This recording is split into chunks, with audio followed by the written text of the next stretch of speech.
నమస్తే, welcome to Disha TV. మంగళి కేసులో బంజారా నాయకులే రెండు వర్గాలు విభజించినటువంటి పరిస్థితి కనిపిస్తూ ఉంది.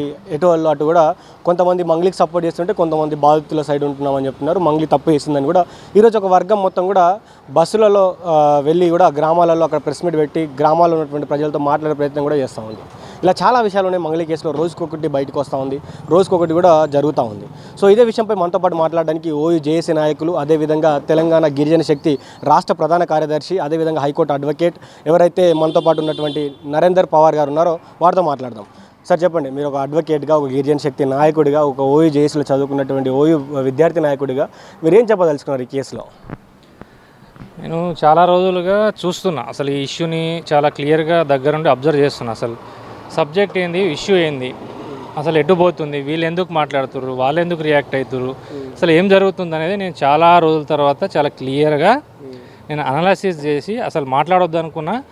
కానీ ఒక మహిళని, సరే ఏదైనా కావచ్చు, ఆమె తప్పు చేసిందా లేకపోతే చేయలేదా, ఇవన్నీ నిర్ధారించాల్సిన పని ఎవరిది? న్యాయస్థానాలు ఉంటాయి, పోలీస్ శాఖ వారిది ఉంటుంది, డిపార్ట్మెంట్ ఉంటుంది. ప్రాపర్గా ఇన్వెస్టిగేషన్ చేసి వాళ్ళు నిజంగా నేరం చేసింది, ఆమె ప్రత్యక్షంగానో పరోక్షంగానో నేరం చేసింది అని కోర్టు నిర్ధారించిందా, లేకపోతే పోలీస్ ఇన్వెస్టిగేషన్లో బయటపడి ఆమెని అరెస్ట్ చేసి రిమాండ్ చేసిరా? ఎందుకు పాపం ఒక ఆడపిల్లని మంగ్లీకి మేమేం సపోర్ట్ కాదు, నేను ఎవరో మంగ్లీకి తెలియదు, కానీ బేసికల్గా మంగ్లీ గారు నాకు తెలుసు. అంటే ఒక గిరిజన బిడ్డ, ఆమె ఇక్కడ అనంతపురం, అంటే ఇప్పుడు ఏపీ స్టేట్లో ఉండి కూడా తెలంగాణ మీదనే ఎక్కువ ఫోకస్ ఉండి ఆమె ఒక గిరిజన జాతిలో పుట్టి నేను గిరిజన బిడ్డని అని చెప్పి గర్వంగా ఎక్కడైనా ఆమె ఒక గిరిజన వేషాధారణ వేసుకొని ఒక జాతి కోసం ఎన్నో పాటలు పాడింది, ఎన్నో రకాలుగా ఆమె ఒక్కొక్క మెట్టు ఎక్కుతూ ఉన్నత స్థాయికి ఎదిగింది. అలాంటి పాపం వాళ్ళ బ్రదరు తప్పు చేసిందా చేయలేదా అనేది మనకు తెలియనప్పుడు మనము ఒక మనిషిని వ్యక్తిగతంగా టార్గెట్ చేసి మాట్లాడదు. సో ఈ విధంగా ఆమె ట్రోల్ చేసి రకరకాల ఆమె స్వయం శక్తితో కష్టపడింది, కానీ రిజర్వేషన్ వాడుకొని ఏమైనా గవర్నమెంట్లో ఉద్యోగం కట్టాలి, ఐఏఎస్ కొట్టలే. ఆమెకున్న టాలెంట్ తోటి ఎదిగింది.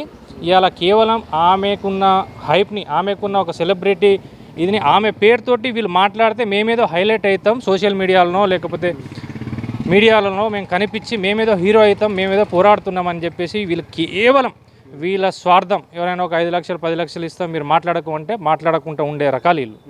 అలాంటిది ఏదైనా జెన్యూన్ ఇష్యూ ఏం లేదా? తెలంగాణ రాష్ట్రంలో ఇది ఒకటే ఇష్యూ ఉందా? దేవరకొండలో బాలాజీ నాయక్ అనే వ్యక్తి 100 కోట్లు స్కామ్ చేసి ఇదే same copy paste case. Sharath Chandra Pawar IPS గారు ఆల్రెడీ అక్కడ ఇన్వెస్టిగేషన్ చేసి ఆయన బాలాజీ నాయక్ అనే వ్యక్తి ఎవరు ఉన్నారో ఇట్లా మోసం చేసిందని చెప్పేసి, అధిక వడ్డీ కోసం వసూలు చేస్తారని చెప్పేసి అక్కడ ఆయన ఇల్లును కూడా తగలబెట్టారు. అంటే ఇలాంటి ఇష్యూస్ చూస్తాం. మరి అప్పుడు ఎటు పోయారు మీరు? అప్పుడు కూడా అది గిరిజన బిడ్డలే కదా. ఇవాళ మంగ్లీ సెలబ్రిటీ కాబట్టి మంగ్లీ మీద కామెంట్ చేస్తే మేము హీరో అవుతాం, మేమేదో సమాజంలో మేమేదో ఉద్ధరిస్తాం, మేమేదో చేస్తాం. అంటే మీరు ఏ ఫ్రాడ్ చేయలేదు, మీరు ఎవరి దగ్గర ఎటువంటి వసూలుకు పాల్పడలేదు, ఎవరి దగ్గర బెదిరించి 10 రూపాయలు తీసుకోలేదు, మీ తల్లిదండ్రుల మీద ప్రమాణం చేసి ఉస్మానియా యూనివర్సిటీలోనే ప్రెస్ మీట్ పెట్టి చెప్పురు మీరు. అంటే మీరు నిక్కచ్చంగా అంత నిజాయితీగా పోరాడే వాళ్ళ జాతి కోసం. ఆమె తప్పు చేస్తే అందరికన్నా ముందు మేమే మాట్లాడతాం. మంగ్లీ కనుక చీట్ చేసి ఉంటే మంగ్లీ ఇంటి ముందు కూర్చొని మేమే ధర్నా చేస్తాం. ఉస్మానియా యూనివర్సిటీ జేఏసీ విద్యార్థి గిరిజన సంఘాలు మేము అందరం కలిసి ఆమె ఇంటి ముందు ధర్నా చేసి ఎవరైతే బాధింపబడ్డారో బాధితులు వాళ్ళ సొమ్మును వాళ్ళకి తిరిగి ఇచ్చేదాకా మేము న్యాయ పోరాటం చేస్తాం. అంతేగాని కేవలం వీళ్ళు హీరో, ఇంకెవరో అమ్మాయి మాట్లాడుతుంది, ఆమెకు అసలు సబ్జెక్ట్ లేదు. ఉస్మానియా యూనివర్సిటీలో చదువుకున్న వాళ్ళు కూడా అసలు ఉస్మానియా యూనివర్సిటీ తోటి వాళ్ళకి ఎటువంటి సంబంధమే లేదు, కానీ ఉస్మానియా యూనివర్సిటీలో పెట్టి ప్రెస్ మీట్ పెడతారు, సంబంధం లేని మాట్లాడుతుంది. ఏదో వీడియో వ్యూస్ కోసమో లేకపోతే ఏదో సోషల్ మీడియాలో హైప్ అవ్వడం కోసం ఆ అమ్మాయి ఎవరో ప్రత్యూష అంట ఆమె మాట్లాడుతుంది. ఆమెకి ఏం సబ్జెక్టు, ఏం నాలెడ్జ్, నీకు ఎక్కడ బాధింపడు?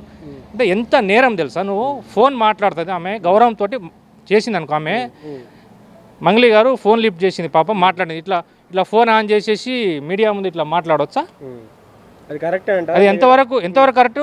అంటే ఆమె నమ్మకంతో నీకు ఫోన్ కాల్ వచ్చింది అంటే ఆమె యొక్క వ్యక్తిగత స్వేచ్ఛని నువ్వు భంగం కలిగించినావు.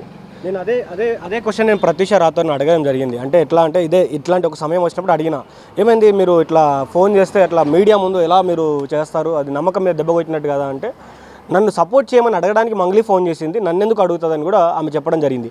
మరి అక్కనో చెల్లెని అనుకొని మరి ఫోన్ చేసి ఉండొచ్చు కదంటే, ఎవరికి అక్క నాకు సంబంధం లేదు ఆమెతోటి, ఆమె నన్ను సపోర్ట్ చేయమని అడిగింది, అట్లాంటి నిందితురాలికి నేను సపోర్ట్ చేయనని కూడా ఆమె డైరెక్ట్గా చెప్తున్నటువంటి.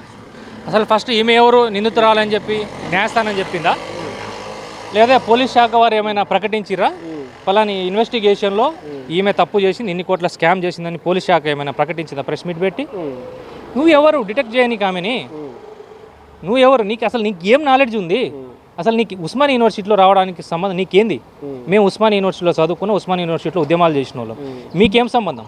ఇంకో అబ్బాయి ఎవరు అశోక్ రాథోడ్ వాళ్ళు, అసలు మీకు ఏం సంబంధం? ఉస్మానియా యూనివర్సిటీ తోటి వీళ్ళకి ఏం సంబంధం?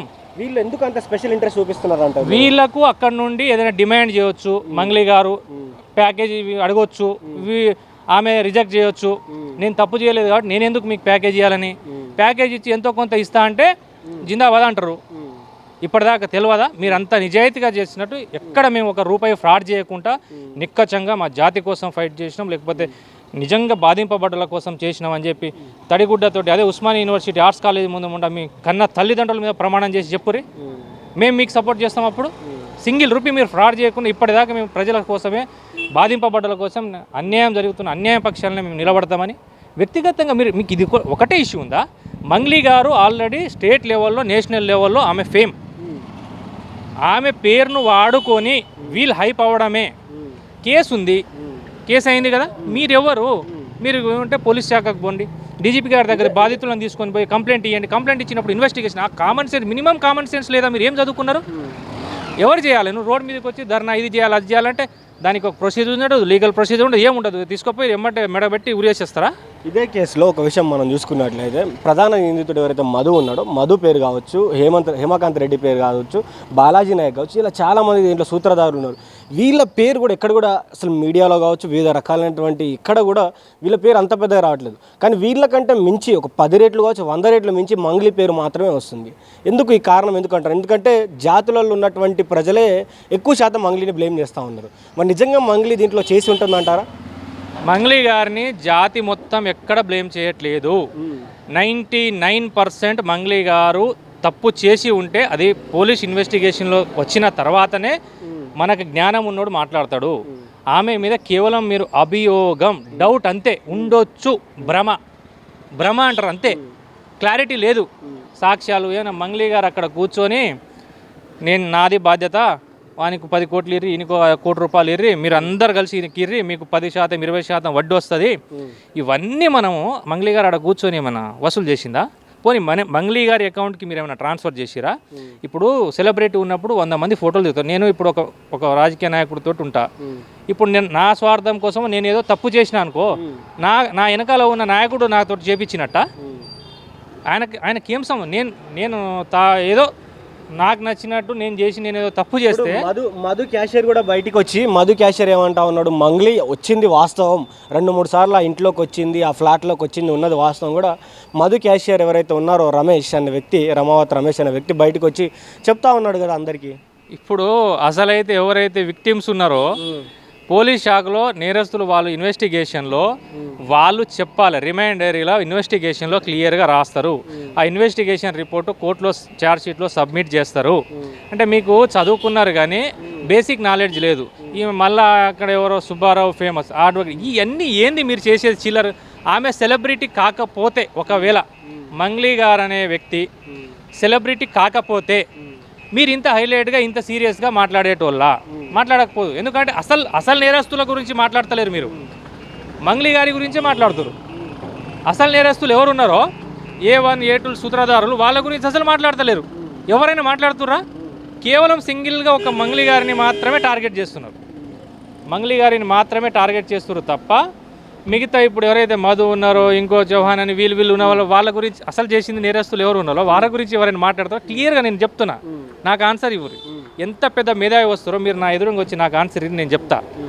నేను క్లియర్గా చెప్తున్నా, నాకు వ్యక్తిగతంగా మంగ్లీ గారు అంటేనే నేను ఎవరో కూడా మంగ్లీ గారికి తెలియదు. కాబట్టి మనం ఎందుకంటే ఒక వ్యక్తిగతంగా ఎంతోమంది తప్పులు చేసిరు, నీరవ్ మోడీ చేసిరు, విజయ్ మాల్యాలు చేసిరు, వాళ్ళ మీద ఫైట్ చేయరే, వాళ్ళ మీద ప్రెస్ మీట్లు పెట్టరే. ఇది ఒకటే కాదు, సేమ్ అధిక వడ్డీ ఇస్తాం, 10%, 20% వడ్డీ ఇస్తా అంటే కామన్ సెన్స్ ఉన్నా మీకు ఆ డబ్బులు అన్నీ ఎక్కడి నుండి వచ్చినాయి? అసలు ఎవరైతే బాధితులు ఉన్నారో వీళ్ళు డబ్బులు వాళ్ళకి ఇస్తారు కదా, మరి వీళ్ళు ఎక్కడి నుండి డబ్బులు తెచ్చిర్రు? ఒక తండాల్లో మేము బంధువుల నుంచి అక్కడి నుంచి ఇక్కడ నుంచి లక్షల లక్షల అప్పులు తీసుకొచ్చిన చెప్తారు కదా అందరూ. అంటే మీకు కామన్ సెన్స్ లేదా? ఏదో చేసి 10% 20% వడ్డీ వస్తే ఎట్లా నమ్ముతారు? అంటే ఆశ అనేది ఉంటుంది కదా. ఎందుకు? దేని కాదు, అది ఏమైనా లీగల్గా ఉంది? అట్లా లీగల్గా గవర్నమెంట్ ఏదైనా లీగల్గా ఉంది, మీరు ఇవ్వచ్చు, ఈ బిజినెస్ చేసుకోవచ్చు అని ఇప్పుడు చూడండి, ఇప్పుడు మీరు నాకు తెలిసిన వ్యక్తి కదా, వచ్చి అరే తమ్ముడు నీకు 10 లక్షలు ఇస్తా, 10 లక్షలు తీరా నీకు నెలకు ₹1,00,000 ఇస్తా అంటే ఎవరైనా వద్దంటారా? ఆ ఆశ అనేది మనిషిలో ఆశ అనేది సహజంగా ఉంటుందా లేదా? సో అదే ఆశపడి ఇచ్చారు. సో బాధితులు ఇచ్చిన మాట వాస్తవం, కానీ మంగ్లీ అనేది అంశం మీదనే మనం మాట్లాడుతాం. అదే మంగ్లీ అనే అంశమే అంటున్నా నేను. మంగ్లీ గారు నేరుగా బాధితుల దగ్గర నుండి డబ్బులు వసూలు చేసిందా? నెంబర్ 1. నెంబర్ 2, మంగ్లీ గారు నేను రెస్పాన్సిబిలిటీ, మీరు అందరు కలిసి ఇక పలాని మధు అనే వ్యక్తికి లేకపోతే పలాని ఈ వ్యక్తికి మీరు అకౌంట్లో డబ్బులు కొట్టండి, మీ డబ్బులకి ఏమైనా ఫ్రాడ్ అయితే నాది రెస్పాన్సిబిలిటీ అనేది ఎక్కడైనా కమిట్మెంట్ ఇచ్చిందా? క్లియర్. నేను చెప్పేది చాలా క్లియర్గా. వీళ్ళు చాలామంది మిస్యూజ్గా ఏదో మాట్లాడుతారు. నేరం చేసింది అని ఎవరు చెప్పాలి? నేను ఈడ కూర్చొని 10 మంది డామ్ అంటే కాదు. నేరం చేసింది అని ఎవరు చెప్పాలి? న్యాయస్థానం చెప్పాలి. అప్పటిదాకా ఆమె చేసింది అని చెప్పేసి ప్రూఫ్ లేదు. లేదా పోలీస్ శాఖ వారు ప్రెస్ మీట్ పెట్టి ఈ కేసులో పూర్తి దర్యాప్తు చేసినాము, మంగ్లీ గారిది ఈ రకమైన పాత్ర, మంగ్లీ గారు మొత్తం కథా స్క్రీన్స్ ప్లే దర్శకత్వం వెనకాల నుండి మంగ్లీ గారే నడిపించిందని ఎవరు చెప్పాలి? ఇన్వెస్టిగేషన్లో దర్యాప్తులో పోలీస్ శాఖ వారు నేరస్తులందరినీ నిలబెట్టుకొని ప్రెస్ మీట్ పెట్టి క్లియర్గా చెప్పాలి. అప్పుడు మీరు చేయండి. మీరు ఎంత నిజంగానే అంటే వీళ్ళు ముగ్గురు ఎవరైతే ఇప్పుడు ప్రధానంగా ఈ కేసులో ఫైట్ చేస్తున్నాం అని చెప్తా ఉన్నారో వాళ్ళు నిజంగానే మరి మంగ్లీ గారు లాంటి వాళ్ళని ప్యాకేజ్ అడిగి భంగపడ్డందుకే ఇట్లా చేస్తూ ఉన్నారా? నిజంగా కేసును హైప్ చేస్తూ ఉన్నారా? 100%. ఇప్పుడు ఇదన్నీ తెలిసిన విషయాలే. ఇప్పుడు ఆపోజిట్ వాళ్ళ దగ్గర ఏదైనా మాట్లాడవచ్చు, మేము లేకపోతే నిన్ను బ్లేమ్ చేస్తాం, నీకు ఈ రకంగా ఇది చేస్తాం, అది చేస్తాం, మీడియాలో అది ఇది చేస్తామని ఏదైనా బెదిరించవచ్చు. నేను తప్పు చేయలేదు కాబట్టి నేను ఎవరికి రూపాయి నేనెందుకు ఇవ్వాలి, నేను డబ్బు ఇస్తే నేను తప్పు చేసిన దాన్ని అవుతా అని ఆమె. బేసికల్గా నేను కూడా మంగ్లీ గారికి రిక్వెస్ట్ చేసేది అంటే దయచేసి ఈ నాన్ సెన్స్ ఇష్యూ మీద మీరు ప్రెస్ మీట్లు పెట్టి రియాక్ట్ అవ్వకండి. అంటే మీ ఇమేజ్ని మీరు డ్యామేజ్ చేసుకోకండి. మీకు ఎవరు సలహాలు ఇస్తారో నాకు తెలియదు, కానీ ఐ రిక్వెస్ట్, నేను చెప్తే మీరు కనుక వీడియో చూస్తే మాత్రం నేను చెప్తున్నా, మీరు దయచేసి ఈ నాన్ సెన్స్, ఇది చిల్లర ఇష్యూస్ మీద మీలాంటి వాళ్ళు మీరు స్పందించాల్సిన అవసరం లేదు. ఆమె గర్వంగా జాతి బిడ్డ, నేను ఈ లంబాడి జాతి బిడ్డనని చెప్పేసి వేషాధారణ వేసుకొని గర్వంగా పాటలు పాడింది, గర్వంగా స్టేజీల మీద నిల్చుంది. సో దానికి నేను ఐ రెస్పెక్ట్. ఒకవేళ ఐఎమ్ వెరీ క్లియర్, ఒకవేళ దర్యాప్తులో పోలీస్ శాఖ వారి ఇన్వెస్టిగేషన్లో మంగ్లీ గారు నిజంగా నేరం చేసింది అని అంటే 100% నేను మంగ్లీ గారికి సపోర్ట్ చేయను. ఖచ్చితంగా మంగ్లీ గారికి శిక్ష పడాలని మాత్రం నేను హంబుల్గా, ఎప్పుడు తప్పు చేస్తే ఎవరికైనా అన్యంగా బాధితులకు గనక మోసం చేసి ఉంటే మంగ్లీ గారికి శిక్ష పడాలని చెప్పి మేము ధర్నా చేస్తాం. మీరు చివరిగా ఈ ఇష్యూ మీద ఏం చెప్పదలుచుకున్నారు? మంగ్లీ గారి ఇష్యూ మీద ఇంత హైప్ చేస్తూ ఉన్నారు, ఇంత జరుగుతూ ఉంది కదా, చివరిగా మీరు ఎవరైతే బాధితులు కావచ్చు, ఇంకా కొంతమంది మంగ్లీ పైన ఏదైనా అభియోగాలు అంటే ఎవరైనా అనుకుంటారు కదా, ఇంత చూసిన తర్వాత కూడా నిజంగానే చేసిందా అని అనుకునే వాళ్ళకి ఏం చెప్పదలుచుకున్నారు? నిజంగా చేసిందా అని చెప్పి మనం ఎప్పుడైనా ఫస్ట్ సమాజంలో చాలా జాగ్రత్తగా వినండి అందరైనా. నేను ఒకటే చెప్తాను, సమాజంలో మంచి కన్నా చెడు చాలా తొందరగా స్ప్రెడ్ అవుతుంది. మనం ఎప్పుడైనా అదే పొజిషన్లో రేపు మన తమ్ముడో, మన చెల్లియో, మన అక్కో, మన బిడ్డో, మనము ఎవరో ఉండొచ్చు. వాస్తవం ఏం జరిగింది అనేది మీరు పూర్తిగా ఇన్వెస్టిగేషన్ చేసి, మీరేం దేవుళ్ళు గారు, మీరే చట్టమేమో మీ చేతిలో లేదు. ఎవరు చెప్పాలి? పోలీస్ శాఖ వారో న్యాయస్థానమో నిజంగా ఈమె తప్పు చేసింది ఏమైనా ఉంటే, మీ దగ్గర ఉన్న ఆధారాలు ఏమైనా ఉంటే పోలీస్ శాఖ వారికి ఇవ్వండి. మీ దగ్గర ఎవిడెన్స్ ఏమైనా ఉంటే న్యాయస్థానంలో ఫైట్ చేసి మంగ్లీ గారికో వాళ్ళు ఎవరైతే తప్పు చేసిరో వాళ్ళ మీద శిక్ష పడేటట్టు చేయండి. అంతేగాని ఇప్పటిదాకా ఎక్కడైనా పోలీస్ శాఖ వారు మంగ్లీ గారు ఈ కేసులో ఇంత ప్రధానంగా పాత్ర ఉంది అని చెప్పలేదు. కేవలం మీకున్న డౌటే, అనుమానంతో ఆమెను కేవలం ఆమె యొక్క వ్యక్తిగత జీవితాన్ని మీరు ఆమెను డ్యామేజ్ చేస్తారు తప్ప ఎక్కడ తప్పు చేసినట్టు ఏ రకమైన ఆధారాలు లేదు. క్లియర్గా ఒక సీనియర్ జర్నలిస్ట్, ఒక మేడం ఇంతకుముందే చూసిన నేను, ఆమె క్లియర్గా చెప్పింది. అంటే ఆమె ఇన్వెస్టిగేషన్ సీనియర్ జర్నలిస్ట్, ఆమె మంగ్లీ గారిది పాత్ర ఎక్కడ లేదు. తులసి గారు సీనియర్ జర్నలిస్ట్ తులసి గారు క్లియర్గా చెప్పింది. అంటే ఆమె సీనియర్ ఇన్వెస్టిగేషన్లో మంగ్లీ గారి పాత్ర ప్రత్యక్షంగా కానీ పరోక్షంగా కానీ ఎక్కడ లేదు. సరే అది కూడా మనం సీరియస్గా నిజమని నమ్మాల్సిన అవసరం ఉంది. మనం ఎవరిని నమ్మాలి? చట్టాన్ని నమ్మాలి. చట్టాన్ని మన చేతిలో చేసి తప్పు చేసిందని మనం ఎట్లా చెప్తాం? అది మేము క్లియర్గా చెప్తున్నాం. మంగ్లీ గారు తప్పు చేస్తే 100% మేము ఆమెకు సపోర్ట్ చేయము, ఆమె గురించి పాజిటివ్ కూడా మాట్లాడము. ఇది నరేందర్ పవార్ గారు చెప్తున్నటువంటి మాట. ఏదైతే మంగ్లీ కేసులో ఇప్పటివరకు చాలామంది ఆమెను నిజంగా బ్లాక్మెయిల్ చేయడానికి డబ్బు కోసమో దానికోసమో దీనికోసమే మాట్లాడుతూ ఉన్నారు తప్ప వాళ్ళకి ఎలాంటి సబ్జెక్ట్ లేదని కూడా చెప్తా ఉన్నారు. నిజంగా ఒకవేళ ఆమె తప్పు చేస్తుంటే ఆమె శిక్ష పడాలి, కానీ వీళ్ళు నిజంగా ఎవరైతే నిందితులు ఉన్నారో నిందితుల పేరు బయటికి తీయకుండా ఎవరైతే A1 A2 A3 ఉన్న వాళ్ళని కూడా పట్టించుకోకుండా మిగతా ఫోకస్ అంతా మంగ్లీ పైన పెట్టి మంగ్లీని బ్లాక్మెయిల్ చేస్తున్నారు, మంగ్లీని ఇబ్బంది కలిగే పరిస్థితులు తీసుకొస్తున్నారు. కాబట్టి అలాంటి వాళ్ళకి శిక్ష పడాలి. నిజంగా ఒకవేళ మంగ్లీ తప్పు చేస్తుంటే ఇన్వెస్టిగేషన్లో తీయాలి. అతి తొందరగా ఈ ఇన్వెస్టిగేషన్ జరిపి మంగ్లీ తప్పు ఉందా లేదని కూడా తేల్చి చెప్పాలని కూడా నరేందర్ పవార్ గారు, అడ్వకేట్ గారు వారు చెప్తా ఉన్నారు. కాబట్టి చూద్దాం మరి మంగ్లీ కేసులో ఎవరైతే చాలామంది పోరాడుతున్నామని చెప్తా ఉన్నారో మరి వాళ్ళు ఏ విధంగా స్పందిస్తారు ఈ విషయం మీద అని కూడా వేచి చూద్దాం. చూస్తున్నానండి దిశ టీవీ. నేను మీ journalist Srikanth with video journalist Prashanth from Hyderabad.